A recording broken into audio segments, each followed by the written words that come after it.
জয় শ্ৰী ৰাধে কৃষ্ণ। বৰ্তমান সমগ্ৰ পৃথিৱী কৰ্মমুখৰ, সকলোৱে দৌৰিছে, হাৰ্ডৱৰ্ক কৰিছে, ঠগ প্ৰবঞ্চনা কৰিছে। কিহৰ কাৰণে? কেৱল শাৰীৰিক তৃপ্তিৰ বাবে নহয় জানো? সকলো ভক্তকে লাইফ এণ্ড গড চেনেলটোলৈ হাৰ্দিক স্বাগতম জনাইছোঁ। জীৱন আৰু ভগৱান, জীৱৰ ভগৱানৰ লগত কিবা সম্পৰ্ক আছেনে? আপোনাৰ মনলৈ এনে ভাৱ বা প্ৰশ্ন আহেনে? আপুনি এই পৃথিৱীত কিয় জন্মগ্ৰহণ কৰিছে?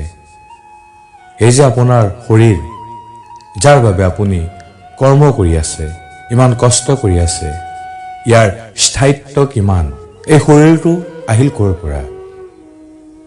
আমি যে এঠাইৰ পৰা আন ঠাইলৈ গৈছোঁ, কৰ্ম কৰিছোঁ, পঢ়িছোঁ, টিভি চাইছোঁ, কিহৰ কাৰণে বা কি শক্তিৰ বাবে আমি এইবোৰ কৰি আছোঁ? আমাৰ সকলোৰে একে সময়তে মৃত্যু হয়নে?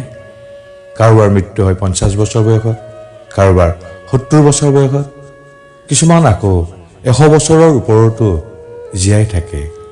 ইয়াৰ কাৰণ কি? এই যে বৰষুণ, ধুমুহা, ভূমিকম্প হৈ আছে, কিহৰ কাৰণে? আমি কিয় বেমাৰৰ দ্বাৰা আক্ৰান্ত হওঁ? এই যে আমাৰ সমাজত আমি দেখোঁ কিছু সংখ্যক লোক দুখীয়া, কিছু মধ্যবিত্ত আৰু কিছু সংখ্যক ধনী। কিয়? কিহৰ কাৰণে এটা শিশুৰ আফ্ৰিকাৰ এটা দুখীয়া পৰিয়ালত জন্ম হয় আৰু ঠিক সেই একে সময়তে এটা শিশুৰ আমেৰিকাৰ এটা ধনী পৰিয়ালত জন্ম হয়? এইবোৰ কিয় হয়? ইয়াৰ কাৰণ কি? What is the reason? এইবোৰ নিজে নিজে হৈ আছেনে? নে ইয়াৰ আঁৰত কিবা শক্তি আছে? যিহেতু মানুহ বুদ্ধিমান জীৱ, চব আমাৰ কৰ্তব্য ইয়াৰ অনুসন্ধান কৰা। সত্য কি? আত্মা কি? ভগৱান কোন? ভগৱত গীতাত কৈছে, যাৰ জন্ম হৈছে তেওঁৰ যে মৃত্যু হ'ব সেই কথা নিশ্চিত, আৰু যিজনৰ মৃত্যু হৈছে তেওঁৰ আকৌ জন্ম হ'ব সেই কথাও নিশ্চিত।